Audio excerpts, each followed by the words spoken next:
విధానాన్ని అంతా వీక్షించి ఉంటారు.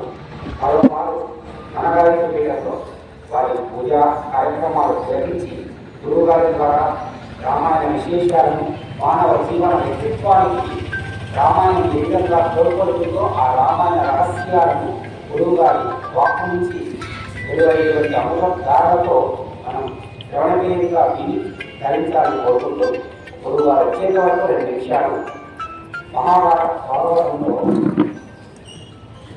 ఏడ్చూరి సింగన అనేటువంటి మహాకవి బోధన గారు భాగవతం అంతా రాశారని తెలుసు. అయితే కొన్ని స్కంధాలు వారి శిష్యుల ద్వారా రాయబడ్డాయి. అందులో ఒక పద్యం రామాయణాన్ని అంతా కూడా ఒకే పద్యంలో నిక్షిప్తం చేసినటువంటి విధం ఉంది. తారకమర్జించి తపసి జన్నముగాచి హరువిల్లు విరిచి ధైర్యమున మెరసి ప్రబలునైనట్టి విరాగక బంధోగ్రకర దూషణాది రాక్షసులదుని వానర విభునేని వారి కూనల చేసి జలరాశి గర్భంబు చక్క చేసి సేతువు బంధించి చేరి రావణ కుంభకర్ణాది వీరుల కడిగి తృంచి అడవి భీషణు లంకకు అధిపు చేసి భూమి సుత కోడి సాకేత పురమునందు రాజ్య సుఖములు కైకొన్న రామ విభుడు వరుసలను ప్రోచుచుండు ప్రవాసగతులా. ఎక్కడో రాముడు బాల్యావస్థలో 16 సంవత్సరాల ప్రాయంలో రాజభవనాన్ని వీడి విశ్వామిత్రుని వెంట తన ఆజ్ఞ ప్రకారము అలా ప్రయాణం చేస్తూ ఉంది. తొలిసారిగా తన యొక్క పరాక్రమ ప్రాభవాన్ని బయటకు వ్యక్తం చేసేటువంటి కొన్ని ఘట్టాల్లో పాల్గొన్నాడు. అంతవరకు శ్రీరామచంద్రుడు అంటే దశరథ, కౌసల్య, సుమిత్ర, కైకేయి అనేటువంటి దంపతులకు ముద్దుల కుమారుడుగా మాత్రమే మనకు తెలుసు. అల్లారుగా పెరుగుతున్నాడు, సద్గుణాల ఖని అని తెలుసు.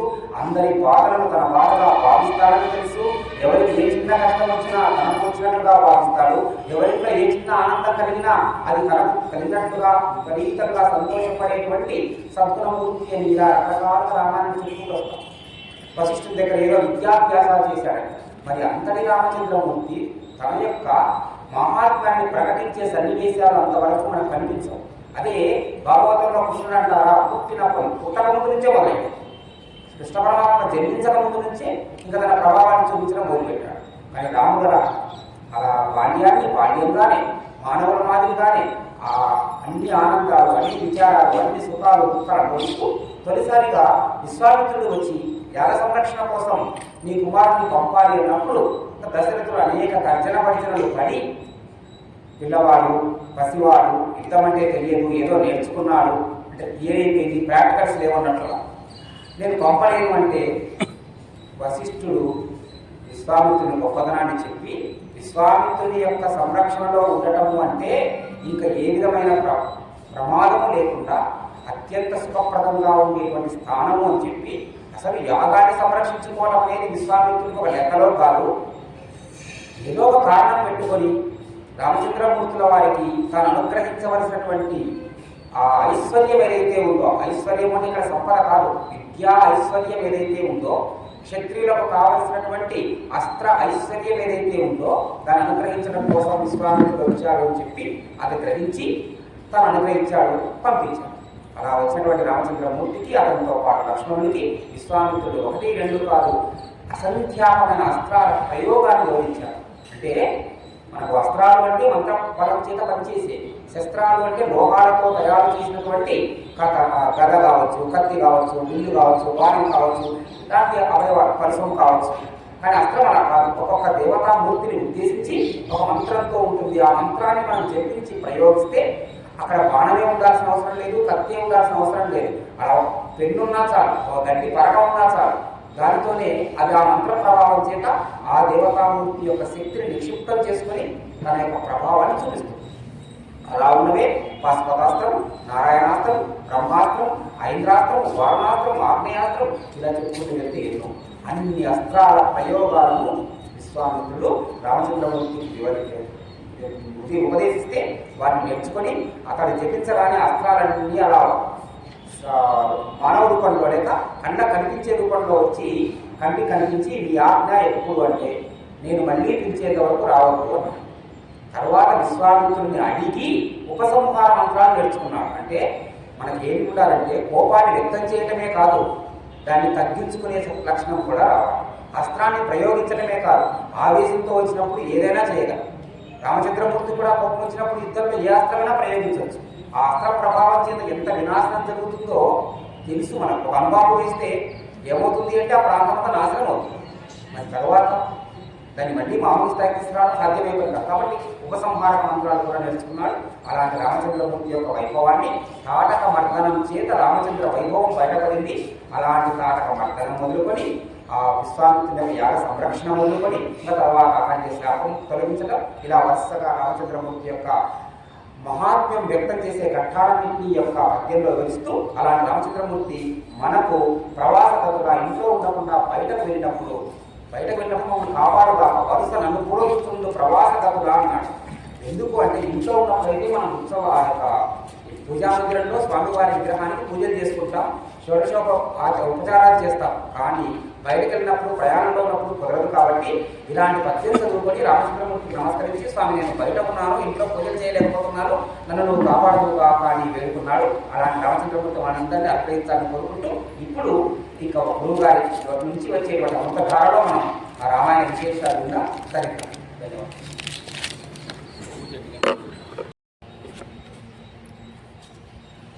ఏ మహనీయ తేజుడు మునీంద్రుని యాగము సిద్ధి చేసి సుప్రేమ చలంగక ముని వరేణ్యు బభూతి నహల్యగాచి సీతా మహిళామణి హర విధాతలు నెచ్చగను దహించే ఆ రాముడు పంక్తికంధర విరాముడు మాకు శరణ్యుడయ్యడు. రామ మనోజ్ఞ రత్నమును రాపిడి పెట్టగా సానరాయిగా భూమి ప్రసిద్ధి నొందిన తపోధనుడౌ కుశనందనుడు ఆపై మన కేకయాత్మజయు వారి కథంపునగాదే రాఘవ స్వామి మహత్వవల్లి జగవ్రాకుచునున్నది దేశమంతటం. శ్రీరామచంద్రమూర్తి అవతార పురుషుడు అన్న సంగతి పక్కకు పెట్టి సామాన్యమైన మానవుడిగా మన మధ్య సంచరించిన వ్యక్తిగా భావించి ఆ శ్రీరామచంద్రుడి భగవంతుడిగా మనం ఎందుకు కోరుస్తున్నామో అది ప్రధానమైన అంశంగా మనం ఆలోచిస్తే మనలో ప్రతి ఒక్కరు కూడా శ్రీరామచంద్రుడిగా ఎదగవచ్చు అని తెలుస్తుంది. విగ్రహం పెట్టి పూజ చేయడం సనాతన సంప్రదాయంలో ఒక భాగమైన ఆ పూజ ఎందుకు చేస్తున్నాము, ఆయనకే ఎందుకు చేస్తున్నాము అనేది ప్రధానంగా ఆలోచించి ఆయనలాగా మనం ఎదగలిగితే సమాజం మనం కూడా ఏదో ఒకనాడు ఆయన దేవుడు అనేంత పరిస్థితి మాకు కలిసి వస్తుంది అని ఈ శ్రీరామచంద్రమూర్తి యొక్క జీవితాన్ని మనం జాగ్రత్తగా అవగాహన చేసుకోవాలి. రత్నము మనకు తాము స్వయంగా మహారాజు యొక్క కిరీటంలో పొదగడానికి కానీ ఆభరణాల్లో పెట్టుకోవడానికి కానీ ఉపయోగించే ముందు దాన్ని బాగా సానబడతాం. కొంత భాగం పైన చెట్టు తీసేసి బాగా సానబడతాం. అలా సానబట్టిన రత్నం బ్రహ్మాండంగా తేజోవంతంగా ప్రకాశిస్తుంది. ఏ వ్యక్తి అయినా స్వతహాగా జన్మతో గుడి రత్నమే, అయోగ్య పురుషో నాస్తి అన్నారు. ఈ సృష్టిలో జన్మించిన ఏ మానవుడు కూడా అయోగ్యుడు కాడు, ఏ స్త్రీ కూడా అయోగ్యురాలు కాదు.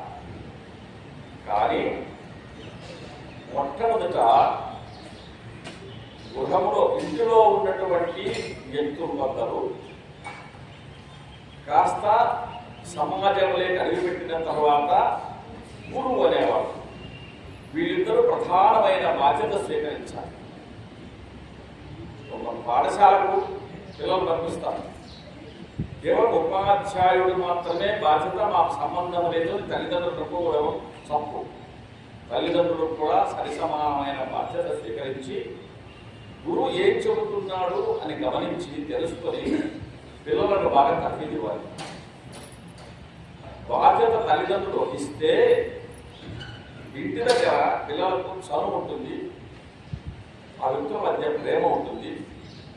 కాబట్టి 1-2 సార్లు ఉద్యోగించో లేదో నచ్చజెప్పో, ఏదైనా వాళ్ళకి కావాల్సినటువంటి తిరుగుబండాలను పెట్టో, ఏదో విధంగా వారు 4 అక్షరాలు నేర్పించే అవకాశం ఉంటుంది, లేదా వాళ్ళ యొక్క ప్రవర్తనను మలిచే అవకాశం ఉంటుంది. చదువుతో పాటు ప్రవర్తన కూడా మారాలి.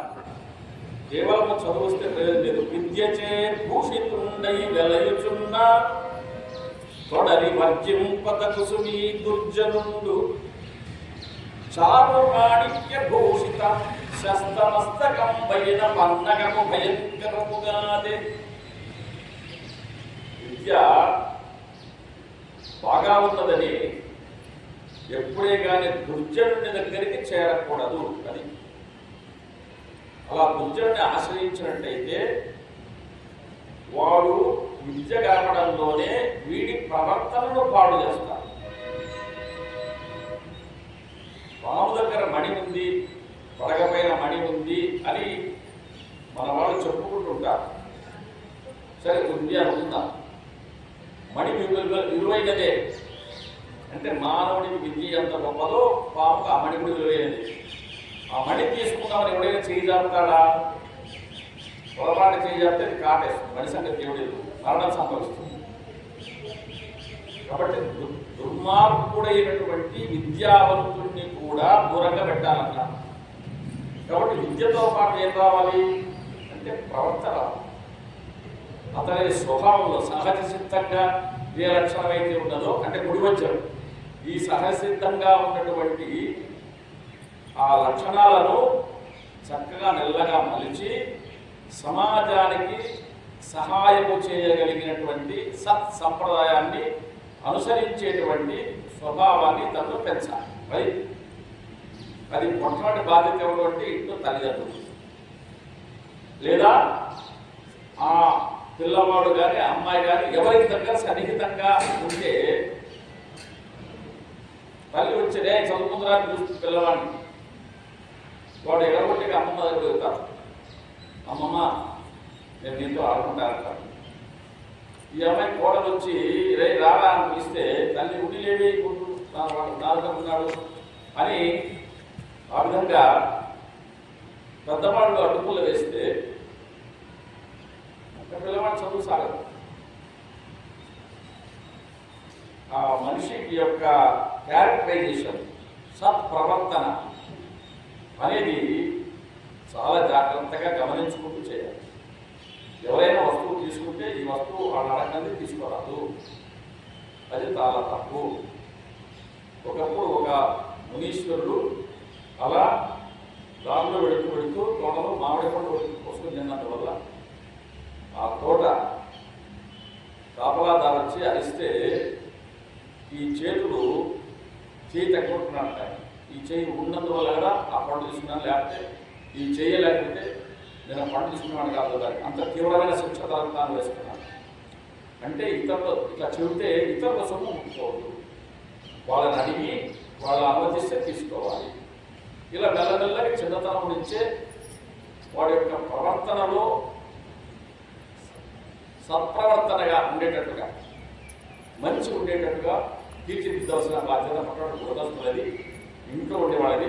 తర్వాత బాధ్యత గురువు. గురువు తనకు బంధువు కాకపోయినా, పరిచయస్తుడు కాకపోయినా, ఔషధం ఎలాగా మనం తయారు చేసిన పెంచి పెద్ద చేసిన మొక్క కాకపోయినా ఆ మొక్క యొక్క ఆకు పసులు కానీ వేరు కానీ దానివల్ల తయారు చేసినటువంటి ఔషధము ఎలా రోగికి ఆరోగ్యాన్ని ప్రసాదిస్తుందో అదేవిధంగానే గురువు కూడా తన యొక్క జ్ఞానాన్ని పాత్రత నెరిగి తగిన వాడికి తగిన పద్ధతిలో ధారపోయాలి. అంటే శిష్యునిలో తప్పనిసరిగా తెలుసుకోవాలన్న ఆకాంక్ష శిష్యుడికి ఉండాలి. గురువు అతన్ని బాగా అభివృద్ధి చేయాలని ప్రయత్నం చేయాలి. రెండు అంశాలు ఇద్దరు కలిసి పనిచేసేది. ఓం సహనాభవతు సహనౌ భునక్తు సహ వీర్యం కరవావహై తేజస్వినావధీతమస్తు మా విద్విషావహై. ఓం శాంతి శాంతి శాంతి. వేదమంత్రం శాంతి మంత్రం ఇలా చెప్తోంది. గురు శిష్యులు చెప్పుకునేటువంటి మంత్రమే. సహనాభవతు నవ్వు మన ఇద్దరూ కూడా అవతు రక్షింపబడదు కాక. అంటే నీవు ఆరోగ్యంగా హాయిగా ఉండాలి, నేను ఆరోగ్యంగా హాయిగా ఉండాలి. అది మానసికంగా కానీ శారీరకంగా కానీ ఇద్దరు బాగా హాయిగా ఉండాలి అని. సహనం పునత్తు మన వెలుగురు కూడా సమానంగా ఆహారం స్వీకరిస్తూ బలవంతం కావాలి. సహ వీర్యం కరవావహై మనం మంచి శక్తి సంపన్నులుగా తయారు కావాలి. శక్తిహీనుడిని బుద్ధిహీనుడిని సమాజం గౌరవించదు. కేవలం శక్తి కేవలం శారీరక బలం పనిచేసే సమయం రావచ్చు, కేవలం బుద్ధి బలం పనిచేసే సమయం రావచ్చు. రెండింటిలోనూ వీడు సమర్థుడై ఉండాలి. సహనౌ పునత్తు సహ వీర్యం కరవావహై తేజస్వినా అవధీతమస్తు. అవధీత విద్యలో విద్య నేర్చుకోవడంలో కానీ చెప్పడంలో కానీ ఈ రెండింటిలో కూడా మనం నిపుణులు అవ్వదు గాక, మంచి నేర్పరితనం కలవారం అవుదు గాక. మా విద్విషావహై ఏనాడు జీవితంలో మన ఇద్దరి మధ్య వైరుధ్యం ఏర్పడకుండా ఉండుగాక అని వేదం. కాబట్టి గురువు శిష్యుణ్ణి గురువు ప్రియ శిష్యులకు పరమ రహస్యములు తెలియబలుకుదురు అన్నాడు. ద్రోణాచార్యుడి జీవితాన్ని పరిశీలిస్తే ఏ కుమారుడి కోసం హస్తినాపురాన్ని చేరి దుర్యోధనుల వద్ద పేరుకు గురువే అని ఆయన ఏం చెప్తే వినేంత ఒక విధమైన సేవకా వృత్తి లాంటిది, అలాంటి వృత్తికి అంగీకరించినాడు. ఆ కుమారుడు బ్రహ్మాస్త్రాన్ని గురించి అడిగితే ద్రోణుడు చెప్పలేదు. తన దగ్గర విద్యాభ్యాసం చేస్తూ ఉత్సాహాన్ని ప్రదర్శించినటువంటి, తెలుసుకోవాలన్న జిజ్ఞాసను ప్రదర్శించినటువంటి అర్జునుడికి బ్రహ్మాస్త్రాన్ని ఉపయోగము, దాన్ని ప్రయోగించడము, దాన్ని ఉపసంహారం చేయడం నేర్పించినాడు. అంటే కన్న కొడుకు కంటే నిన్నగా చూసుకున్నాడు ద్రోణుడు అర్జునుడిని. ఆ విధంగా గురువు నిష్పక్షపాతంగా ఎవడైతే గ్రహించుకోగలడో, శిష్యులలో అందరూ తరగతిలో అందరూ కూర్చుంటారు, కానీ అందరూ ఒకే పద్ధతిలో దాన్ని గ్రహించుకుంటారని చెప్పలేము. గురువు చెప్పేదాన్ని ఒకడు బాగా అర్థం చేసుకుంటాడు, ఒకడు పక్కన వాడు చెప్పిస్తే ఇది చూడు ఇంత సరే అంటాడు, ఇంకొకడు వాడు చెప్పినా వీడు చెప్పినా అర్థం కాదు. సూర్యుడు రశ్మి ప్రసరిస్తూ ఉంటుంది, అద్దం మీద పడితే చాలా బాగా కాంతిని మళ్ళీ పరావర్తన చెందిస్తుంది, ఇంకో పక్కకి పంపించగలుగుతుంది. అద్దం బాగా కాంతిని గ్రహిస్తుంది. నీళ్లు అద్దము కంటే తక్కువగా కాంతిని ప్రసరింపజేయగలుగుతాయి, అందుకుంటాయి ప్రతిబింబాన్ని, కానీ అద్దం అంతా బాగా అందుకోదు. అద్దం లాంటి వాడు ఉత్తమ స్థాయి, నీళ్ళ లాంటి వాడు మధ్యమ స్థాయి. గుడ్డపేకు ఉందనుకుందాం, దాని మీద కూడా సూర్యకిరణాలు పడతాయి, అది అసలు ఏమీ స్పందించదు. కాబట్టి శిష్యులలో ఇలాంటి వాడు ఉంటారు, చాలా సూక్ష్మగ్రాహం ఉంటారు, కొందరు మధ్యమ స్థాయి వాడు ఉంటారు, కొందరు పూర్తిగా అధమ స్థాయి వాడు ఉంటారు. ఏ స్థాయి వాడికి ఎలా చెప్పాలనో గురువు అలా చెప్పాలి, అంతేగాని వెనకబడిన వాడిని వదిలేసేసి కేవలం బాగా నేర్చుకున్న వాడిని చెప్పడం కాదు. గురుతరమైన బాధ్యత ఉన్నది. ఎలాంటిదంటే ఇప్పుడు స్వాతి చిలుకలు పడినప్పుడు ముత్యపు చిప్పలో స్వాతి చిలుకు పడుతుంది. లోపల ముత్యం చిప్పంత సున్నపు పొడి తెల్లగా ఉంది లోపలంతా. అంటే మనం వెండి ఉన్నట్టు కనిపిస్తున్నాను. ఈ ముత్యం చిప్ప చిలుకు పడగానే ముత్యం చిప్ప తెలుసుకుని అది మూసుకుంటుంది. లోపల దాని విపరీతమైన ఒత్తిడి చేస్తుంది. ఒత్తిడి తెచ్చేపాటికి లోపల నీటి చుక్కలోకి ఈ పక్కన ఉన్నటువంటి దాంట్లో ఆ ముత్యం చిప్పలో ఉన్నటువంటి సున్నపు రేణువులన్నీ చేరి అది బ్రహ్మాండమైన ముత్యం అవుతుంది. అంటే మామూలుగా ఉండే నీటి బిందువు ఇప్పుడు మంచి ముత్యమైంది, ఆణిముత్యమైంది. అలాగే బొగ్గు భూగర్భంలో పడింది. భూగర్భంలో పడిన బొగ్గు పైన భూమి విపరీతమైన ఒత్తిడి చేస్తుంది. ఆ ఒత్తిడికి తక్కువగా గట్టిపడిపోతుంది. అది వజ్రంగా మారుతుంది. అంటే బొగ్గును వజ్రంగా మార్చింది భూదేవి. అట్లా బొగ్గును వజ్రంగా మార్చేవాడు గురువు. అంతేగాని అందరూ 100కి 99 మార్కులు తెచ్చుకున్న వాళ్ళందరూ కూర్చోబెట్టి మా వాళ్ళు అన్నీ తెచ్చుకున్నారంటే అదే పెద్ద గొప్ప సంగతి కాదు. ఏమీ రానివాడిని కూర్చోబెట్టుకుని ఎలా చెబితే వాడు ఉత్తమ స్థాయికి వస్తాడో అలా చెప్పగలిగిన వాడు నిజమైన గురువు సంగతి.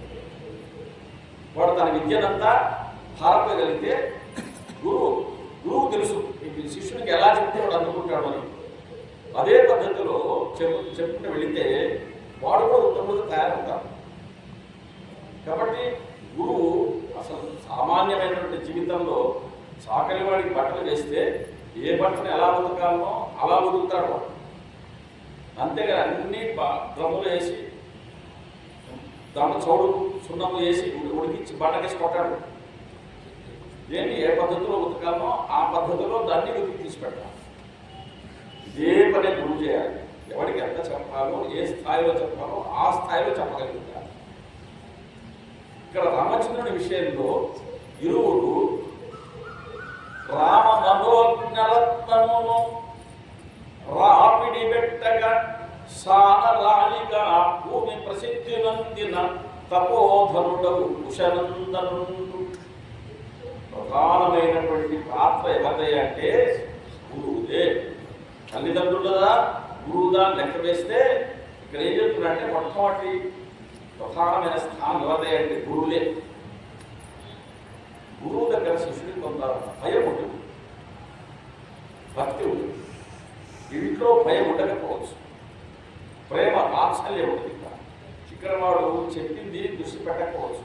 కానీ గురువు దగ్గర భయం ఉండడం వల్ల మరలా గురువు అడిగితే చెప్పాలి కదా అని భయంతో అయినా కొంత నేర్చుకుంటారు. ఒక రకమైన అనుబంధం ఉన్నా, గురు శిక్ష అనుబంధం ఉన్నా, దానికి అతీతంగా అంతర్గతంగా భక్తుడికి భగవంతుడి పట్ల ఎలాంటి ప్రేమ ఉన్నా భయం కూడా ఉంటుంది. ఆ భయమే గురువు పట్ల ఉండడం వల్ల గురువు దేవుడు, గురుదేవో అని అంటున్నారు. గురువును దేవుడిగా భావిస్తున్నారు. గురువు మొట్టమొదట ఈ పిల్లవాడి యొక్క భవిష్యత్ జీవితానికి కావాల్సినటువంటి స్వభావాన్ని తీర్చవలసిన బాధ్యత గురువు మీద ఉంది. మొట్టమొదటి రామచంద్రుడు అనేటువంటి ఒక ముడి వజ్రాన్ని, ముడి రత్నాన్ని దాన్ని బాగా సానబెట్టిన వాళ్ళు మొట్టమొదట బాధ్యత తీసుకున్నవాడు ఎవరైతే కుశనందనుడు, విశ్వానందుడు, కుశవంశీయుడు, కౌశికుడు, కుశ మహారాజు యొక్క వంశీయుడు. విశ్వామిత్రుడు బాధ్యత తీసుకున్నాడు. దశరథ మహారాజు తన పుత్రులకు చదువు చెప్పించాలి ఎవరితో అయినా అనుకోలేదు. కులకుడు ఉన్నాడు ఇంట్లో, వశిష్ఠుడు ఆయన చెప్పిస్తున్నాడు. చాలా ఇంట్లో ఇంకా బడి పంపాల్సిన ప్రత్యేక బడి పంపాల్సిన అవసరం చేయండి. పైగా రాముడిని వదిలిపెట్టి దశరథ మహారాజు అంతసేపుడు ఉండాలి. ఎప్పుడు రాముడు కనపడకుండా, రాముడు కనపడకపోతే రాముడు ఎక్కడున్నా అక్కడ పోతాను. రాముడు చూసేదాన్ని అంత ప్రేమ తండ్రి. సరే దశరథుడిగా మనకు కూడా ఉన్నాను. అప్పుడు మన పిల్లల పట్ల దశరథుడినంత ప్రేమ ఉన్నదో అంతకంటే ఎక్కువ ప్రేమ ఉండదు. కానీ ఆ ప్రేమ పిల్లవాడి యొక్క జీవితాన్ని, భవిష్యత్తును అంధకారబంధం చేసేటట్టుగా ఉండకూడదు. వశిష్ఠుడు దగ్గర విద్య నేర్చుకుంటున్నాం. రాము అనూహాయమానంగా అసలు ఎవరు పిలుచుకుంటానే విశ్వామిత్రుడు వచ్చాడు. వచ్చి రాజా నీ కుమారులను పంపించు, రావణ పంపించేసి అక్కడ యజ్ఞం చేస్తున్నావు, దాన్ని రక్షకుడు కావాలి, రాష్ట్రం నుంచి పాటిస్తున్నాడు. దశలు నమస్కారం పెట్టి స్వామి నేను రణం పెట్టుకుంటలేను, రాక్షసులతో పోరాడేంత వయస్సు కాదు వీడిది, నేను 10,000 సైన్యం తీసుకొస్తాను, నేను పోరాడతానంటే నీ అహం వ్యక్తి మహాత్మానం రామం సత్యపరాక్రమం. రాముడు ఎవడో, ఆయన శక్తి సామర్థ్యములు ఏమిటో నాకు తెలుసు. చిత్రమైన మాట. ఎప్పుడూ ముఖము చూడనటువంటి విశ్వామిత్రుడు రాముని ముఖముడు ఎప్పుడూ చూస్తున్నాడు. ఇంకా ఎప్పుడు రాముని ముఖం చూడని విశ్వామిత్రుడు రాముడు ఎవరో కన్న తండ్రికి తెలియదంటే ఆయన చూశాడు. అంటే ఇక్కడ దీని బట్టి తెలిసిపోతుంది నువ్వు ఎంత గొప్పవాడని. అహం వ్యక్తి మహాత్మానం రామం సత్యపరాక్రమం. నీ పరాక్రమము ఎప్పుడైనా విఫలమయ్యే అవకాశం ఉంది. రాముని పరాక్రమం సత్యపరాక్రమం, విజయాన్ని చేకూర్చి పెడుతుంది. అదే తనలో ఉన్నటువంటి గొప్పదా. అహం వ్యక్తి, ఆ రాముడు ఎవడో అతని సంగతి ఏమిటో నాకు తెలుసు. అంతేకాదు నీకు తెలుసునో తెలియదో అని అనుకుంటావేమో. వశిష్ఠాచ మహాతేజ వశిష్ఠాచ, ఇక్కడ కూర్చున్నటువంటి మహాతపశక్తి సంపన్నుడైన గురువైనటువంటి వశిష్ఠుడిని అడుగు చెబుతాడు. మా ఇద్దరిని కూడా నమ్మలేను అనే పాట అయితే ఏచేనే తపసి స్థితాః, ఇక్కడ కూర్చున్నటువంటి ఇమే తపసి, ఇక్కడ కూర్చున్నటువంటి తపస్సులు ఉన్నారే సభలో, ఆ తపశ్శక్తి సంపన్నులను అడుగు చెబుతా. రాముడు ఎవరు నీకు తెలియదు. కస్తూరి మృగానికి బొడ్డులోనే కస్తూరి ఉంటుంది, ఉత్పత్తి అవుతుంది. అది అడుగంతా తిరుగుతాడు, ఎక్కడో వాసన వస్తుంది, ఎక్కడో వాసన వస్తుంది, తిరుగుతాడు. అట్లా రాముడి యొక్క గొప్పతనము దశరథునికి తెలియదు. కానీ అదే కుటుంబంలో కైకి తెలుసు. ఇది శ్రేష్ఠం. ఒకే కుటుంబంలో ఉన్నటువంటి కన్న తండ్రి అయిన దశరథునికి తెలియనటువంటి రామ పరాక్రమం, శ్రీరామచంద్రుని యొక్క సామర్థ్యం కౌశల్యం తెలియదు, సుమిత్రం తెలియదు, కైకలు తెలుసు. ఇది గమనిద్దాం. శ్రీరామచంద్రుడిని నా బిడ్డ పంపమన్నాడు. దశరథ దగ్గర పెట్టుకుంటే ఏమి నీ కొడుకులు మర్చిపోయి నేను కొడుకు తింటా అనుకుంటున్నావా? వాళ్లకు కావలసిన విద్యలు చెప్పిస్తా నేను. అంటే వశిష్ఠుడు చెబుతున్న విద్య కంటే ఇది భిన్నమైన విద్య. వశిష్ఠుడు చెబుతున్నది వేదాంగం, అందులో అధర్వణ వేదం ఉన్నది. అది ఏ ఏ ఆయుధములను ఎలా ప్రయోగించాలి అనే అంశాన్ని చెప్పగలదు. అట్లాంటి విద్యలు నాకు నేను వాళ్ళకి ఆ విద్యలు ధారపోస్తాను పిల్లవాళ్ళకు. మళ్ళీ మీ పిల్లలు మీకు సంరక్షణంగా అమలుతారు అన్నాడు. దశరథుడు ఇంకా తాను ఒకనే అయితే లేదు స్వామి అని అనేవాడు. వశిష్ఠున్నాడు, ఇక్కడ ఉన్నటువంటి తాపసులను అడుగు అనేవాడికి ఇంతమంది మునులు, ఇంతమంది వశిష్ఠులు లాంటి వాడు గురువు, కుల గురువు నిజమే అని అనేపాట అయితే నిజంగా నాకు తెలియదేమో అని సీతారపడింది. తప్పనిసరిగా రాముడిని పంపడానికి అంగీకరించాడు. రాముడిని పిలుచుకుని వెళ్ళిపోయాడు. ఆ పిలుచుకుని పిలుచుకోవడమే మొట్టమొదట రాముడు జీవితంలో చేసినటువంటి ఒక పుణ్యకార్యం. ఏమిటంటే ఏ మహనీయ తేజుడు మునీంద్రుని యాగము సిద్ధి చేసి యజ్ఞము చేయడం వలన దేవతలు సంతోషిస్తారు. హవిస్సులను స్వీకరించిన దేవతలు సంతోషించి మానవులు కోరుతున్నటువంటి వరములన్నింటినీ వాళ్ళు కురిపిస్తారు, స్పర్శ కురిపిస్తారు.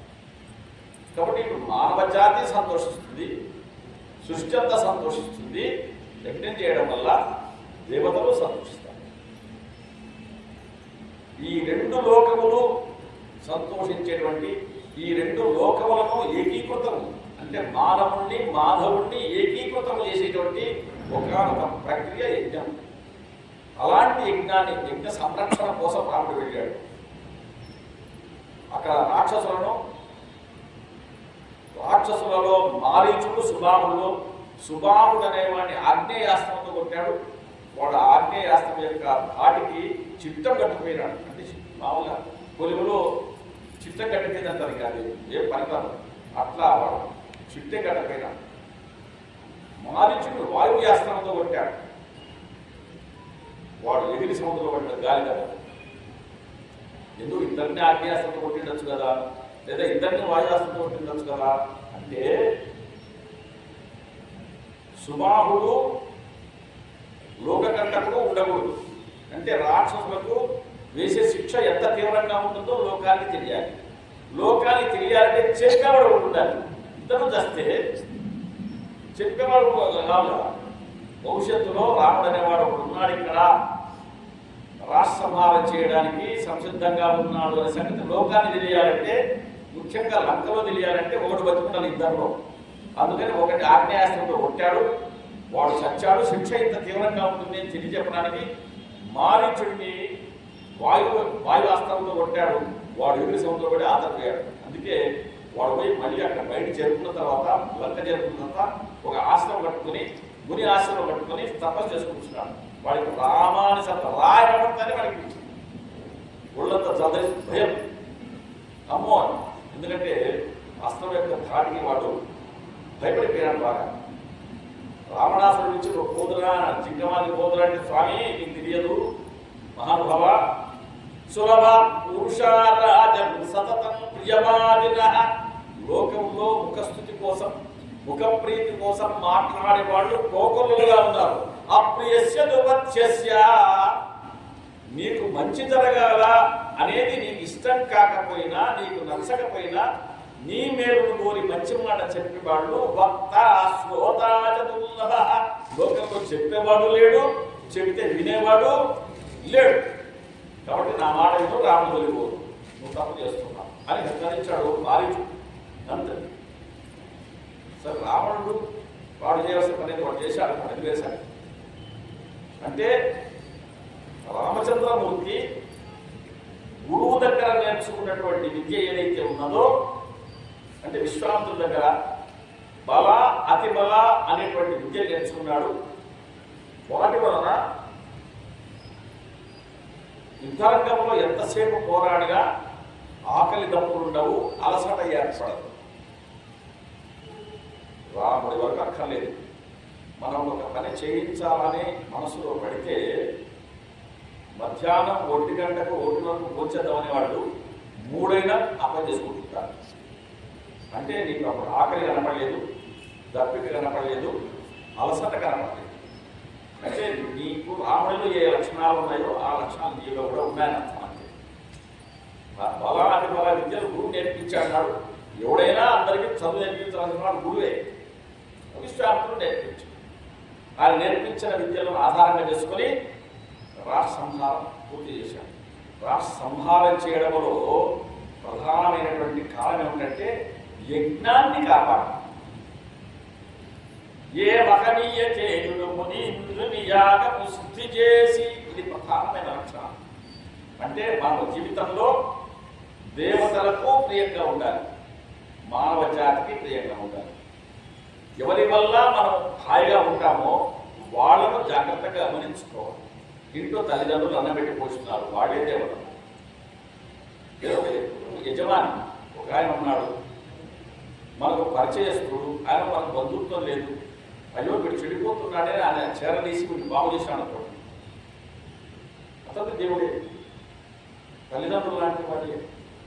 అలాగా మనల్ని ఎవరైతే మంచి మార్గంలో నడిపిస్తున్నారో అలాంటి వాడు దైవంతో సమానం. కాబట్టి అటు దేవత ప్రియంగా జీవితాన్ని సాగించాలి, తద్వారా మంచిని సాధించి సమాజాన్ని కూడా సంరక్షించుకునే ప్రయత్నం చేయాలి. ఆ పని చేశాడు మొట్టమొదటి రామచంద్రుడు. మనకు ఆదర్శప్రాణి ఎలా అంటే, నువ్వు బ్రతుకు, నలుగురు ప్రశాంతంగా బ్రతికేదాన్ని చూ, అది నీకు చేయవలసిన పని. 2 సుప్రేమ చలంగగా ముని వరేణ్యు వధూటిన కల్యగాచి. రాముడు చేసిన మనకు పని ఏంటంటే, అహల్య భర్త యొక్క ఆగ్రహానికి గురి అయి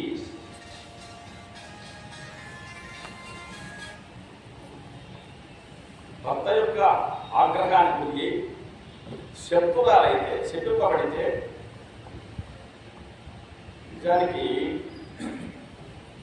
అహల్యను సృష్టించిన తరువాత బ్రహ్మదేవుడి దగ్గరికి చాలా మంది వెళ్ళారు. ఈ అమ్మాయిని నేను వివాహం చేసుకుంటాను, నేను వివాహం చేసుకుంటాను. మహాతపశక్తి సంపన్నుడికి నేను ఈ అమ్మాయిని ఇచ్చి చేద్దానని చెప్పి బ్రహ్మదేవుడు గౌతమ మహర్షికి చేశాడు. అంటే దేవతల కంటే కూడా తపశక్తి సంపన్నుడైన గౌతముడు ఉత్తముడు. మనం అక్కడికి వెళితే పళ్ళు అక్కడ ఉన్నాయంటే వాడు చేసిన తీసుకోం, మనం వేరుకుంటాం మంచి మంచి వ్యక్తి. ఎక్కడున్నా మంచి ఉన్నా తీసుకుని అందుతారు. బ్రహ్మదేవుడు అదే పని చేశాడు. అందరినీ గమనించి దేవతలు గరుడ, గురగ, కేచర, కిన్నర, సిద్ధ, సాధ్య, చారణ, విద్యాధర, గంధర్వు అందరినీ గమనించాడు. అందరికంటే కూడా తపశక్తి సంపన్నుడైన మహానుభావుడు గౌతముడు అని అతనించుకుని చేశాడు. కానీ ఆమె పెళ్లి చేసుకోవాలన్నటువంటి ఆసక్తి కలిగిన దేవేంద్రుడు మాయోపాయం చేత ఆమె వంచి ఆమె జీవితాన్ని శాపానికి గురేటట్టు చేశాడు. భర్త ఆగ్రహానికి గురైంది. ఇందులో అసలు చేసిన తప్పు దేవేంద్రుడు పడవలసిన శిక్ష దేవేంద్రుడు పడింది. కానీ శబ్ద అయినటువంటి అహల్య ఇలా చేయొచ్చు నా గౌతముడు అని మనకు ఫస్ట్ వస్తుంది. బంగారులో కొంతకాలానికి పాతపడింది అంటే మళ్ళీ దాన్ని అగ్నిలో పెట్టి పుటం చేసి దాన్ని స్వచ్ఛంగా మాలిన్యాన్ని తొలగించి కంసాలు కూడా బయటకిస్తాడు. ఈమెను కూడా అలా మరలా గౌతమ మహర్షి స్వీకరించినాడు. వాళ్ళు శతానందుడని కుమారుడు పుట్టాడు. శతానందుడు దశరథ మహారాజు కొలువులో ఉన్నాడు. కాబట్టి గౌతముడు అహల్యను వదిలిపెట్టలేదు. ఆమె పునీతురాలు చేయడానికి ప్రయత్నం చేశాడు. తపస్సు చేయడం, ఏ పాపమైనా ఎటువంటి ప్రారంభ కర్మ అయినా తపస్సు చేస్తే మొత్తం ధ్వంసమైపోతుంది. కాబట్టి ఎక్కడికి కదలని ఉండవు, నువ్వు ఎవరికి రావడం అని చెప్పి రామమంత్రాన్ని, తారక మంత్రాన్ని ఆమె జప చేసేట్టు చేశాడు. అలా తారక మంత్రం చేతనే ఆమె పునీతురాలైంది. రామచంద్రమూర్తి వచ్చాడు, ఆమె పునర్జన్మ ప్రసాదించాడు. ఆమె ఎదుటి కనబడతానే నమస్కారం పెట్టి, అమ్మా నీలో మా అమ్మ ఏ ముఖ లక్షణాలు కలిగి ఉన్నదో అలాంటి తేజస్సును నీ ముఖంలో చూస్తున్న తల్లి నమస్కారం పెట్టాలి. నిజానికి ఎవరు నమస్కారం పెట్టాలి? అహల్య నమస్కారం పెట్టాలి. ఎందుకంటే తన పునర్జన్మ ప్రసాదించినటువంటి భగవంతుడిని రామ నమస్కారం పెట్టాలి. కానీ అహల్య కనిపిస్తానే రామచంద్రుడే నమస్కారం పెట్టాడు. నువ్వు మా అమ్మ తల్లి అంటాడు. అంటే స్త్రీ పట్ల పురుషుడు ఎలా ప్రవర్తించాలి, ఎలా ప్రవర్తించకూడదని దేవేంద్రుడు చూపించాడు, ఎలా ప్రవర్తించాలి అనేది రాముడు చూపించాడు. దేవేంద్రుడు రాముడు ఉపేంద్రుడు. అంటే అతిథి గర్భంలో రాముడుగా జన్మించినటువంటి వ్యక్తి అదే వ్యక్తి ఇప్పుడు రాముడుగా ఉన్నాడు. కాబట్టి దేవేంద్రుడు అన్న చేసినప్పటి తప్పు ఉపేంద్రుడైన రాముడు చేసినప్పటి ఒప్పుకోచాలి. మహిళల పట్ల ఎంత సహృదయత, సౌమ్య మనస్తత్వం ఉండాలి, వాళ్ళని ఎలా కాపాడుకోవాలి, వాళ్ళని ఎలా తల్లిగా భావించాలి అనేటువంటి అంశాన్ని రాముడు జీవితంలో చేసి చూపించాడు. అందుకే ఆయన ఏకపత్నివృత్తుగా శాశ్వతంగా ఆదర్శప్రాయమైనటువంటి వ్యక్తిగా మిగిలిపోయాడు జీవితంలో. సుప్రేమచలంగగా మునివరే యువకూటి నహల్యగాచి. అంటే రజోగుణము చేత అవివేకృతమైనటువంటి, అంటే మాలిన్యం మనసులో వచ్చేటువంటి వాళ్ళం, ఆ మాలిన్యం, ఆ రాజస గుణాన్ని, తత్వాన్ని తీసేస్తే వాళ్ళు సత్వగుణ ప్రధానంగా ఎదుగుతారు. అలా శత్రురాలైనటువంటి అహల్యను పునః జన్మ ప్రసాదించి ఆమె మహోన్నతమైన స్థానాన్ని ఇచ్చినాడు రామచంద్రమూర్తి. ఇది సమాజంలో మనం మహిళల పట్ల ఎలా ప్రవర్తించాలనే అంశాన్ని తెలియజేస్తుంది. సీతా మహిళామణి హర విధాతలు ఉద్దేశించే. ఆ తర్వాత సీతాదేవిని చేపట్టడం అనేది తాను శివుడి యొక్క ధనస్సును విరిచి తన సామర్థ్యాన్ని లోకానికి ప్రకటింపజేసి సీతాదేవిని స్వీకరించాడు. అంటే భార్యను పోషించగలను, భార్యను సంరక్షించుకోగలను, భార్యను సంరక్షించుకునే అవసరం ఏర్పడితే శివధనస్సును కూడా విడిచి ఉన్నాను అంటే ఏమిటి? శివుణ్ణైనా ఎదుర్కొని జయిస్తాను. ఇక్కడ ఎవరిని ఎదుర్కోవాల్సి వచ్చింది? పరమశివ భక్తుడైన రావణాసుని ఎదుర్కోవాల్సి వచ్చింది. తెలుసండి, ఇక్కడ శివధనస్సును వెచ్చడం అంటే అర్థమేంటి? అవసరమైతే శివుణ్ణి కూడా ఎదుర్కొని జయించగలరు. అది ఆ విధంగా భార్యను ఇప్పుడు పెళ్లి పెత్తనం, పెళ్లి చూపు అంటే అమ్మాయి ఉద్యోగం చేస్తుందా, అమెరికాలో ఉంది, జర్మనీలో ఉందా? ఉత్తమం స్వార్జితం విత్తం. నీవు చెమటోటి సంపాదించుకొనితే అది ఉత్తమంతో విత్తం. మధ్యమం పితురార్జితం. నీకు సొంతంగా సంపాదించే రాలేదా, చేత కాలేదా, కాలం కలిసి రాలేదా, నాన్న అమ్మ సంపాదించి పెట్టి తినేది మధ్యమం. దానికంటే ఉత్తమం, దానికంటే తక్కువ. అధమం భ్రాతృవిత్తంచ. అమ్మ నాన్న లేరు, ఇప్పుడు అన్నదమ్ములు ఉన్నారు, అన్న ఉన్నాడు, అన్న కష్టపడి సంపాదిస్తున్నాడు, తమ్ముడు తిరుగుతున్నాడు. అది సరే, అది అధమం. స్త్రీ విత్తం అధమాధమం. భార్య సంపాదించి పెడితే కూర్చొని తింటున్నాడంటే వాడి జన్మ అధమాధం జన్మ. నేను ఒక పర్యాయం రైల్వే స్టేషన్ మీద వెళ్తే ఆ ఎదురుగా ఉన్నటువంటి ఆబ్జెక్ట్ కింద ఒకటి పడుతున్నాను. ఆ రేడియో పెట్టుకుని పాట పెట్టుకున్నాను. కాలుతో కాల్చుకున్నాను, ముందు కాలు జారగలబడి కాలుతో కాల్చుకున్నాడు, రేడియో పెట్టుకుని వింటున్నాడు. నేను వెళుతూ వీడు భోగపురుషుడు అనుకున్నాను. భోగం అనుభవించేటట్టు రాకుండా, ఏమయ్యా ఏం పని పాడు చెప్పి ఎక్కడ పడుతున్నావు, తినేలా ఎక్కడ వస్తుంటే నాకు ఇద్దరు భార్యలు సార్ అన్నాడు. ఇది మరింత చేసేట్టున్నది. ఇద్దరు ఉంటా సార్, పడుకొని వస్తాను. ఏమైతే చాలా బాగుంటాయో ఫస్ట్ నేను పిల్లలు అని పెట్టేస్తాను. నాకు బాగా వచ్చాను. వాడు ఏమంటున్నాడు? స్త్రీ విత్తం అధమాధం అనుకోలేదు, ఇదే ఉత్తమోత్తంగా తెలుపుతున్నాడు. కాబట్టి స్త్రీ ధర్మాన్ని ఆశించకుండా ఆమెను నేను రక్షించగలను, ఆమె నేను పోషించుకోగలను అనే అంశాన్ని నిరూపించుకున్నాడు రామచంద్రుడు.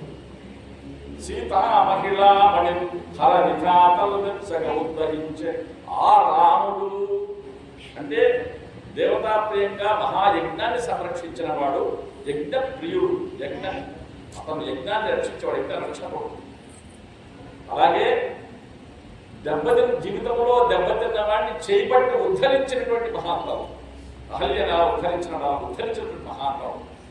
ఆ లక్షణాలు నాకు రావాలి. అందుకనే ఆ రాముడు పంక్తి కంధర విరాముడు మాకు శరణ్యుడయ్యడు, మాకు ఆయనే దిక్కు కావాలి అని మనమంతా ఈరోజు కోరుకుంటూ శ్రీరామ సందర్భంగా శ్రీరామచంద్ర వారికి పూజా కార్యక్రమాన్ని ప్రారంభం చేద్దాం. శ్రీపాదవల్లభ నరసింహ సరస్వతి శ్రీ గురు దత్తాత్రేయాయ నమః. హరి ఓం. నీళ్లు ప్రోక్షించుకోండి. అపవిత్ర అపవిత్రోవా సర్వనమస్కాంతోగా యస్మరే పుండరీకాక్షం సమాఖ్యాక్ష శుచి పుండరీకాక్ష పుండరీకాక్ష పుండరీకాక్ష పలకండి. పుండరీకాక్ష మీరు కూడా పలకండి, అందరూ పలకండి. పర్వాలేదు. పుండరీకాక్ష పుండరీకాక్ష పుండరీకాక్ష పుండరీకాక్ష ఆచమ్య ప్రాణాయామ్య ఆచరణ చేయండి.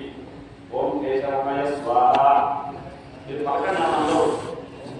అందరూ పలికితే మీరు కూడా చేసినట్టే. ఓం కేశవాయ స్వాహ. ఓం నారాయణాయ స్వాహ. ఓం మాధవాయ స్వాహ. ఓం గోవిందాయ నమః. ఓం విష్ణవే నమః.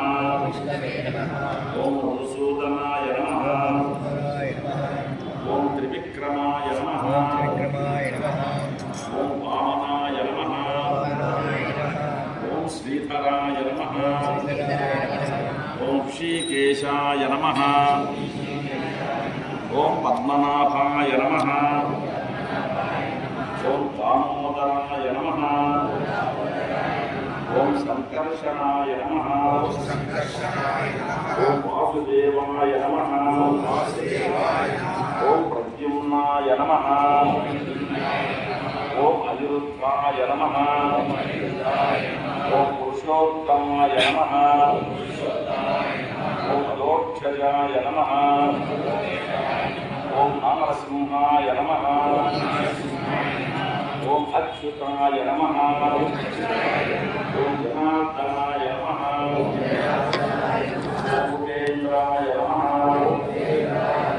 ఓం కవయే నమః ఓం శ్రీకృష్ణాయ నమః ఓం దైవీగాయత్రి సంతఃప్రాణాయామే యోగ ఓం భూ ఓం భవ ఓం స్వర ఓం నః ఓం జన ఓం తపః ఓం సత్యం ఓం తత్సవితుర్వరేణ్యం భృగో యస్త్రియం ధియో యో నః ప్రచోదయాత్ ఓం జ్యోతిరసోమం బ్రహ్మభూతస్వరోం అపౌపస్పృశ్య చేతుకోండి చేతులు కూడా చింతరించుకోండి సంకల్పం ఏదో మన సంకల్పం అందరూ రండి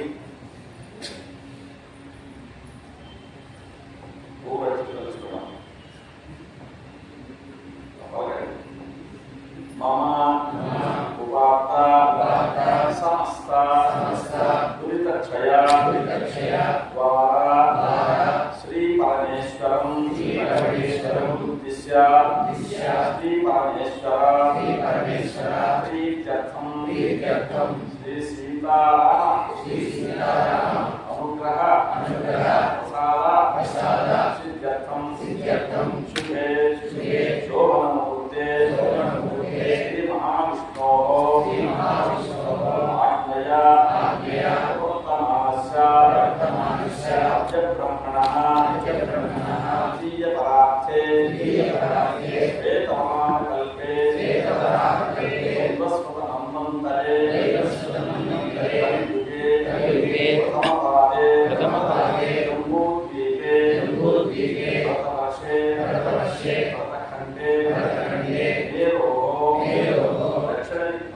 దక్షిణదిగ్భాగే శ్రీశైలస్య ప్రదేశే కృష్ణకావేర్యోః మధ్యప్రదేశే శ్రీ గాయత్రీ క్షేత్రే సీతారామ పదారవింద సన్నిధౌ అస్మిన్ వర్తమాన వ్యావహారిక సాంద్రమాయేన ప్రభవాది షష్ఠీ సంవత్సరాణాం మధ్యే స్వస్తి శ్రీ విశ్వావసు నామ సంవత్సరే ఉత్తరాయణే వసంత ఋతౌ చైత్రమాసే శుక్లపక్షే నవమీ తిథౌ భానువాసరా ముక్తాయాం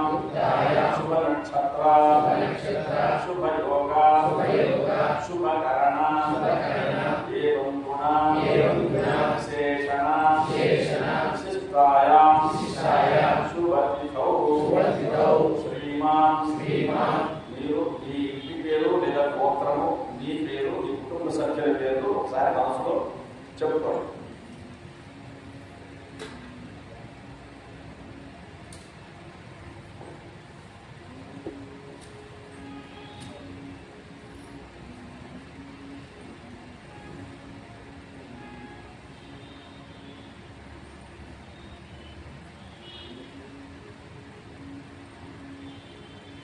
अस्माकं सहकुटुम्बानां समान्तराणां सपरिवाराणां क्षेम स्थैर्य विजय अभय आयुः आरोग्य ऐश्वर्य वृद्ध्यर्थं धर्म अर्थ काम मोक्ष चतुर्विध कला पुरुषार्थ सिद्ध्यर्थं इष्ट काम्यार्थ सिद्ध्यर्थं सीताराम नमस्कार పెట్టుకొని ఏదైనా కోరిక ఉంటే స్వామి మా కోరిక నెరవేర్చి తప్పకుండా మమ్మల్ని కాపాడండి అని చెప్పండి. సాధారణైతే సీతారామ కళ్యాణం జరిపిస్తామని ఒప్పుకోండి.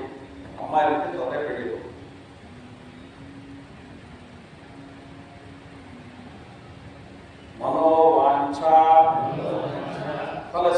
मम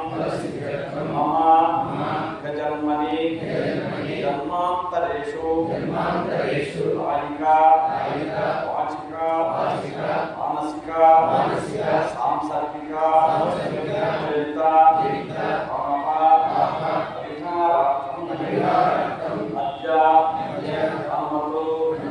लक्ष्मण सीता समेत श्री रामचंद्र पूजा संदर्भे कलश स्थापना गणपति पूजा आदि कार्यक्रम यथाशक्ति यथा संभवद्भिः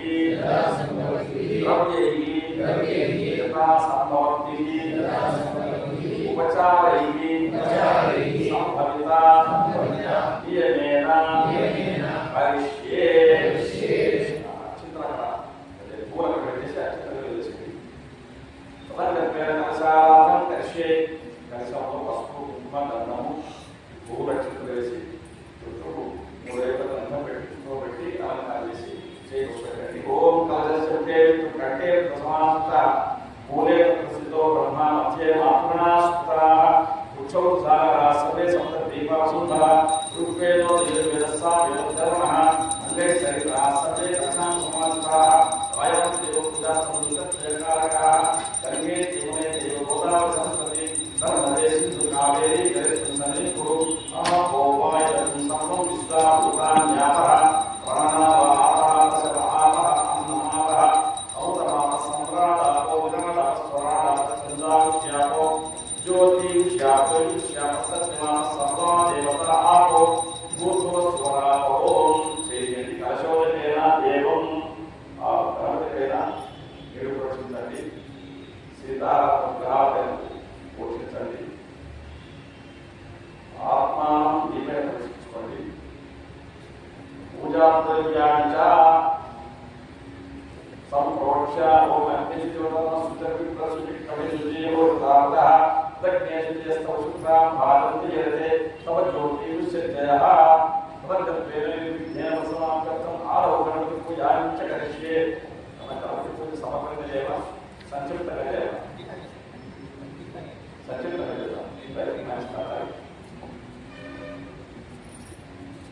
ఓం గణానాం త్వా గణపతిం నమామహే కవిం కవీనాం ఉపస్రవస్తవం జైష్ఠరాజ బ్రహ్మణాం బ్రహ్మస్పతః సున్నం ముదివిశ్వేదసాదనం శివం మహాగణాధిపతయే నమః పరగంధర్వ వక్రతుండ మహాకాయ కోటి సూర్య సమప్రభ నిర్విఘ్నం కురు మే దేవ సర్వకార్యేషు సర్వదా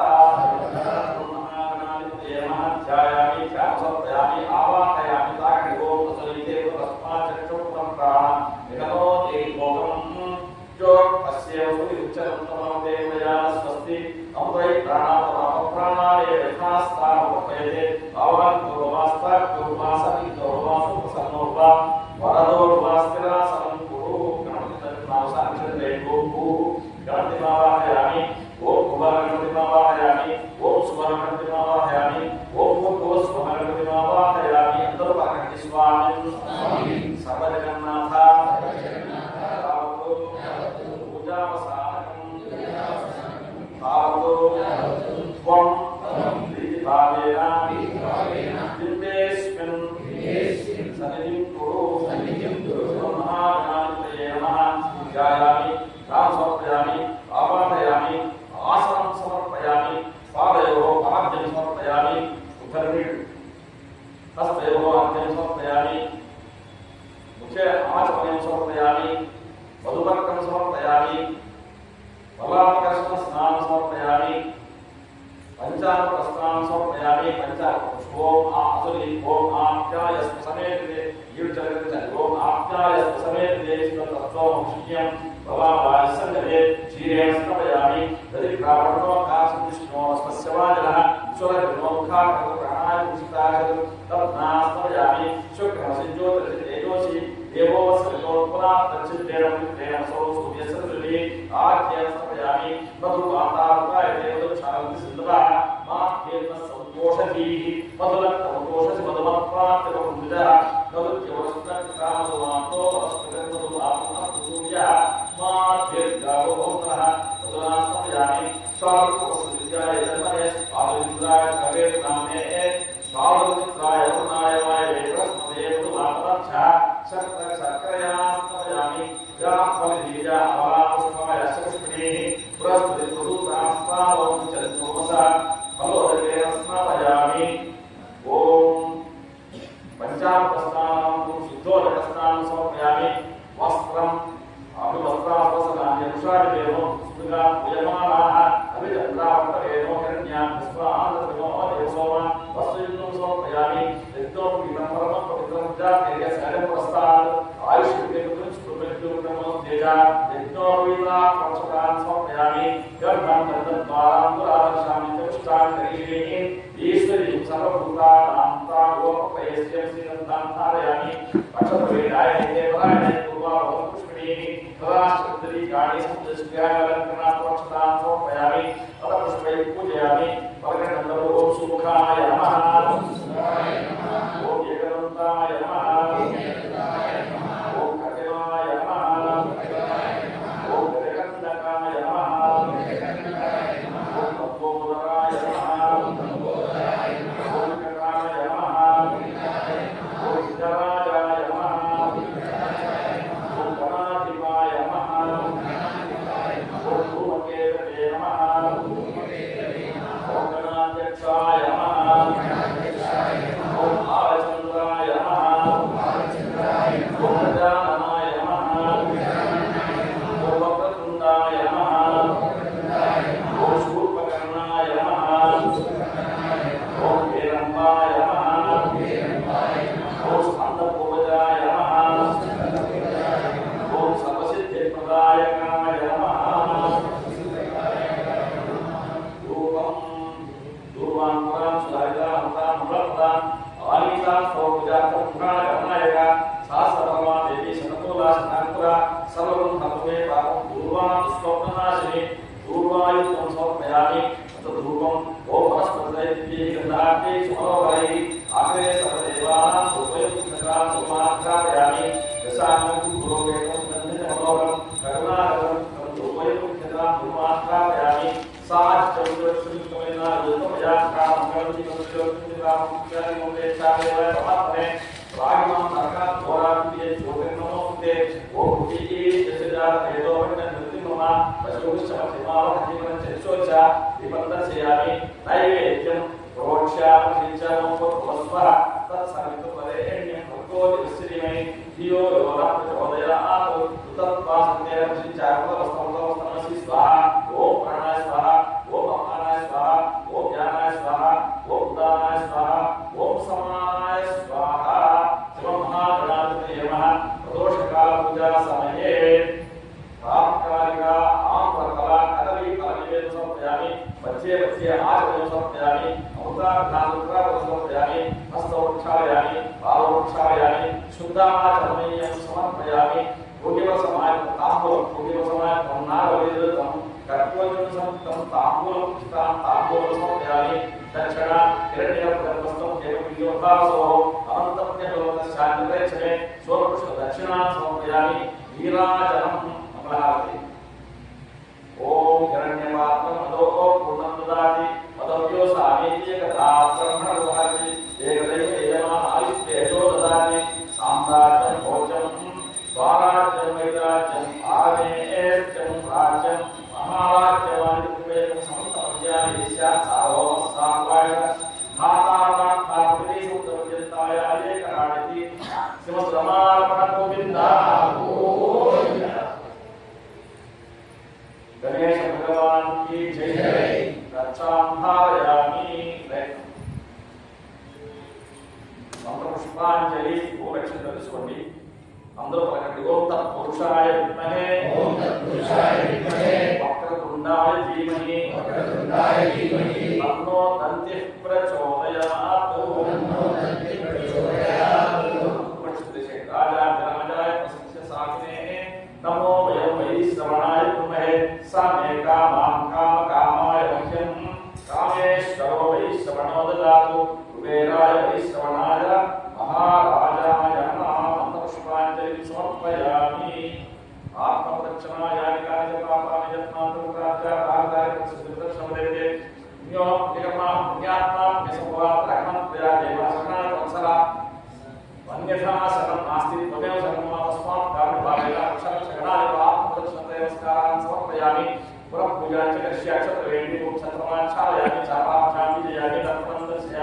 नृत्यं दर्शयामि गीतं श्रावयामि वाद्यान् पोषयामि अहंदोलिकानारोहयामि अश्वानारोहयामि गजानारोहयामि रथानारोहयामि मूषिकवाहनमारोहयामि समस्तनामोपचारपूजां समर्पयामि यस्य स्मृत्या च नामोऽखिलो पूजाद्या सम्पूर्णतां व्यासज्योतिर्मोक्षमन्त्रयन्त्याख्यमुख्येन्द्रात्वा यत्पूजितमया देवा परिपूर्णतस्त्याया आवाहना षोडशोपचार पूजा भगवान् सर्वात्मका सर्वं श्री महागणाधिपति सुप्रीत सुप्रसन्नो वरदो भवतु अच्युतरेड्डी पलकनंदरु आवाहनं गजानामि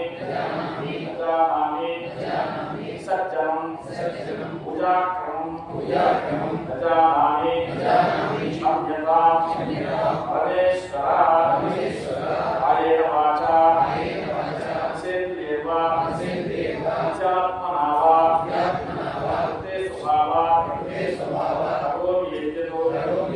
सकलं परस्मै नारायणायेति समर्पयामि इदं पूजां समस्तु श्री महागणाधिपतार्पणमस्तु स्वामी पूज చేశాం మహాగణపతికి ఒకసారి నమస్కారం పెట్టుకొని మనసులో ఏదైనా కోరిక ఒకటి చెప్పుకోండి మన ప్రసాదం పుస్తకం తీసుకొని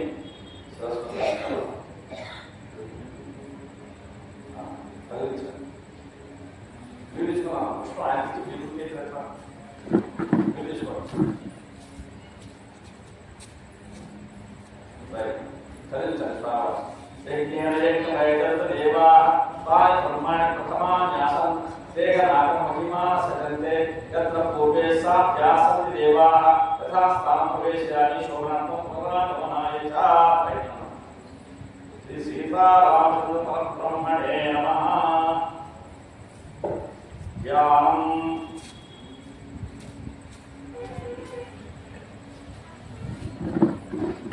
ध्यायेत् आजानुबाहुं धृतशरधनुषं वक्त्रपद्मासनस्थं पीतं कौशेयवासं नवकमलदलस्पर्धिनेत्रं प्रसन्नं वामाङ्गारूढसीतामुखकमल मिळत्कोललोचनं नीलदाहं नानालङ्कारगीतं ददतं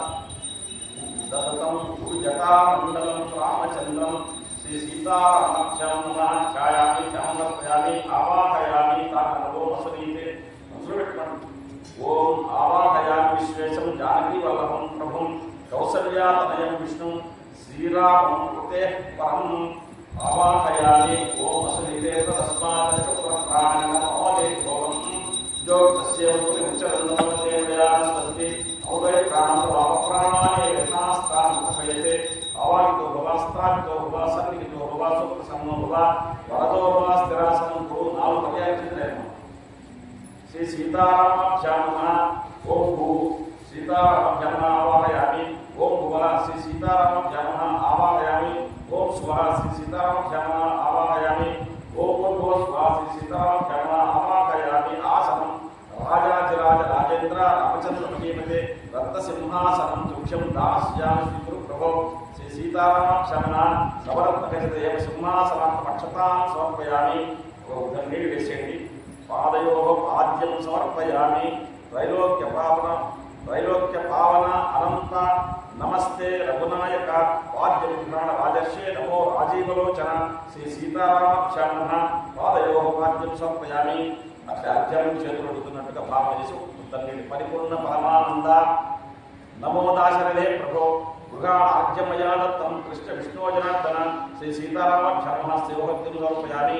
मुखे आचमनीयम्। नमत्सत्याय शुद्धाय नित्याय ज्ञानभाषणे आचमन्नाथ सर्वलोकैकनाथः श्री नायक श्री सीतारामाभ्यां नमः। आचमनीं समर्पयामि। पंचामृत स्नानं पंचामृतं मया नीतं वयोदधि घृतं मधु सर्वदा सहितं चैव राम त्वं प्रविश्यतां श्री सीतारामाभ्यां नमः। पंचामृत स्नानं समर्पयामि। युद्धोदक स्नानं तीर्थोदकैः काञ्चन कुम्भसंस्थैः सुवासितैः देवसुमन्त्रपूतैः मयार्पितं स्नानमिदं पुधान पाद्यानिश्च्यूतनदीप्रवाह श्री सीतारामचमः शुद्धोदकस्नानं समर्पयामि वस्त्रं वस्त्रास्वसनं यमुषाद्येन सुरगा पूयमानाः अभिचन्दा भक्तरेणो हिरण्या विश्वान् सुनो देवसोमा वस्त्रात्मक्षतान् समर्पयामि यज्ञोपवीतं परमं पवित्रं प्रजापतिर्यसायं पुरस्तात् आयुष्यमग्निर्वृतं शुभ्रं यज्ञोपवीतमस्तेजः यज्ञोपवीतात्मक्षतान् समर्पयामि गन्धं ఒక 5 పుష్పాలు 4 పుష్పాలు అంటించుకొని గంధం ఒక్కొక్కరిలో పుష్పం పెట్టేసేయండి గంధద్వారాంధ్రదర్శాంతకష్టాంతరిషిణీ ఈశ్వరీం సర్వభూతారాంతాముఖానుగోపయస్యం శ్రీగంధాన్ ధారయామి అలాగే పుష్పాలు పెట్టండి గంధం దగ్గర కేయూర కటకే చైవ హస్తచిత్రాములీయకం మాణిక్యోల్లాసమృతం కుండలేహర హారాకుస్తుభౌ నాభిర్నయకరత్తంచ నూపురే పార్వతయోః అంగుళీయుక్తాశ్చైవ ప్రాణ ఆభరణాని చ శ్రీ సీతారామచరణ సకల సువర్ణ ఆభరణాన్ని సమర్పయామి వనమాల తులసి మాల వేస్తుందానికి నమస్కారం పెట్టుకోండి తులసి కుందమందార పారిజాతాంబుజయుక్తం వనమాలాం ప్రదాస్యామి ముఖాండ జగదీశ్వర శ్రీ సీతారామచరణ వనమాలాం సమర్పయామి అందరూ పలకండి ఓం శ్రీ రామచంద్రాయ నమః ఓం శ్రీ రామచంద్రాయ నమః ఆదౌ పూజయామి ఓం రాజీవలోచనాయ నమః ఓం పూజయామి ఓం విశ్వరూపాయ నమః శంఖే పూజయామి ఓం రావణాంతకాయ నమః శాముని పూజయామి ఓం వాచస్పతయే నమః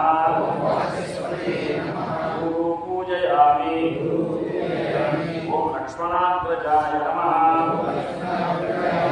హరిం పూజయామి ఓం విశ్వమూర్తయే నమః నిత్యం పూజయామి ఓం విశ్వామిత్ర ప్రజాయ నమః ఆదిం పూజయామి ఓం పరమాత్మనే నమః ఓం హృదయం పూజయామి ఓం శ్రీకంఠాయ నమః కంఠం పూజయామి ఓం సర్వా ఓం వనస్పతయే దివ్యైః గంధాఢ్యైః సుమనోహరైః ఆగ్రే సర్వదేవానాం దుర్వయం పురుషతాం గుణాక్రాపయామి ఓం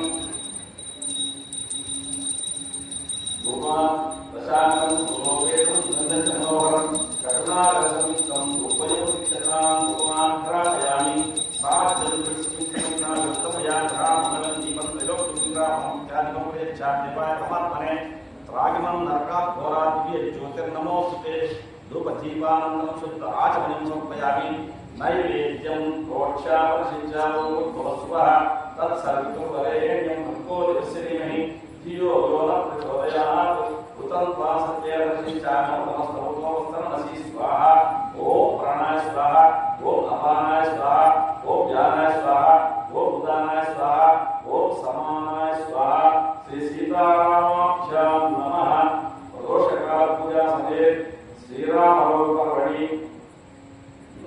నారికేళ కదలి ఫల బహుబీజ ఫల ఆమ్రఫల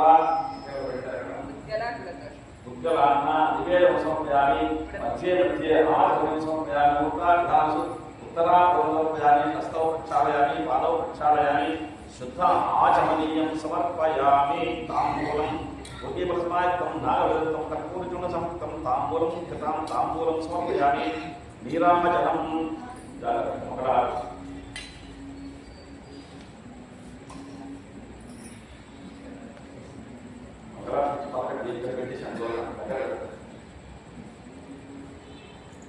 ఓం హిరణ్యపాత్రం లోకో పూర్ణం దదాతి నతవ్యో సాదీత్యే కథా బ్రహ్మణోపహరతి ఏకదైవ యజమానాదిత్యేజో దదాతి సామ్రాజ్యం భోజ్యం స్వరాజ్యం వైరాజ్యం పారణేత్యం రాజ్యం మహారాజ్యమాయుక్తమయ సమంతపర్యాయేష సారో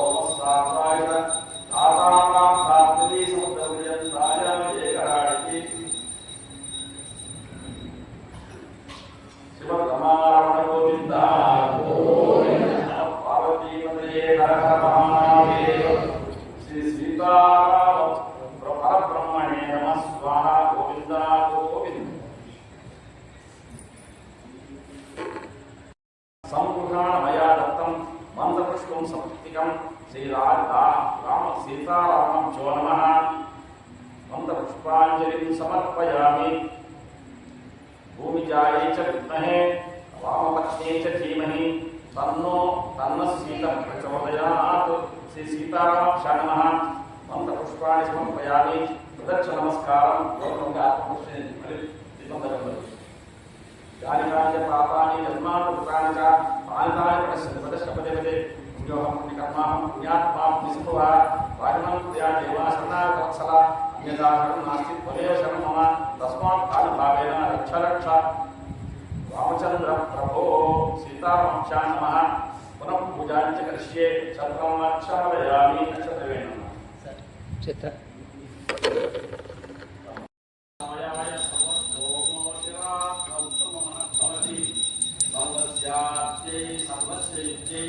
सर्वमेव तेन आप्नोति सर्वं जयति श्री सीतारामाभ्यां नमः कुम्भभागं समर्पयामि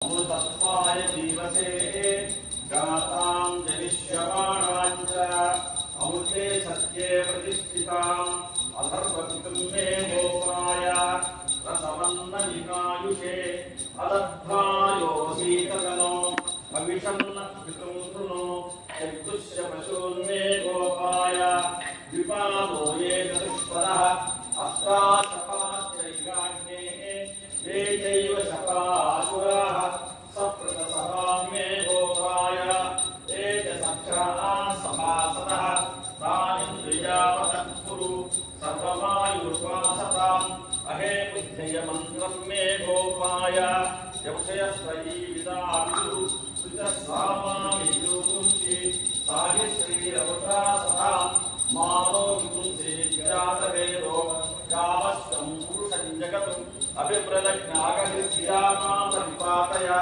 सम्राजं च विराजं च धिश्रीर्याचनो मुखे लक्ष्मीराश्रस्य मुखे दयामासकुंसुजामसि श्रीमद्रमारमण गोविन्द पद्मावती वरद गोविन्द आञ्जनेय वरद गोविन्द नमः पार्वतीपतये हर हर महादेव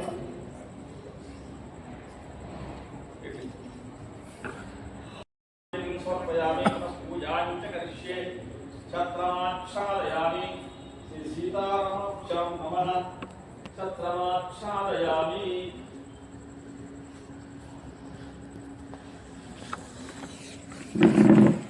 चामराभ्यां वीर्यामि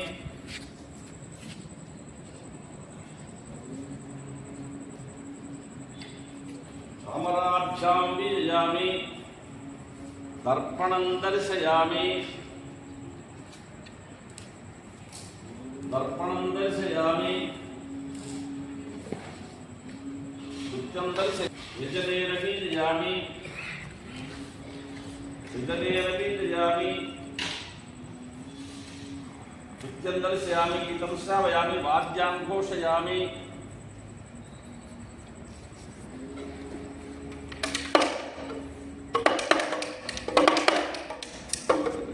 वाद्यां घोषयामि आन्दोलिकानारोहयामि अश्वानारोहयामि गरुडवाहनमारोहयामि समस्तराजोपचार शिक्षोपचार भक्ष्योपचार पूजान् समर्पयामि यस्य स्मृत्याचनावत्तव पूजां क्रियाशीलं सम्पूर्णतां या सद्योन्तमन्त्रहीनं क्रियाहीनं भक्तिहीनं गृणाय गुरुप्रभो यत्तु रघुध्वाय यत्तु चिदमया देवा परिपूर्णं ततस्ते अनया ध्यान आवाहनादि षोडशोपचार पूजा भगवान् सर्वात्मका श्री सीता रामचंद्र पादारविन्दार्पणमस्तु सुप्रीत सुप्रसन्नो वरदो भवतु श्री सीताराम पादारविन्दार्पणमस्तु पलकंडना कायेन वाचा मनसेन्द्रियैर्वा बुद्ध्यात्मना वा कृते स्वभावात् करोमि यद्यत्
భక్తజన పరిపాల హరిత శిరజాల బుద్ధి ముక్తి దలీల భూదే గోపాల సీతా కళ్యాణ వైభోగమే రామ కళ్యాణ వైభోగమే సర్వలోకాధార సమదైత దీర్ఘ గరుడ మానస దూర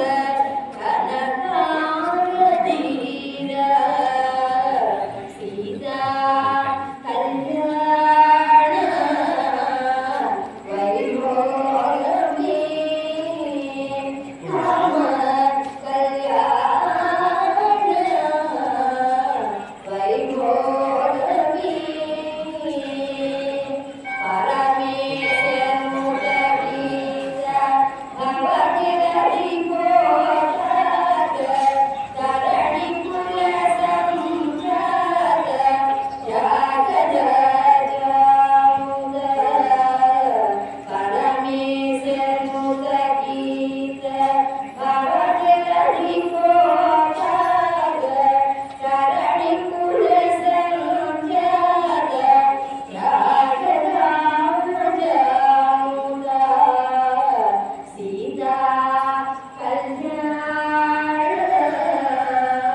వైభోగమే రామ కళ్యాణ వైభోగమే శ్రీరామ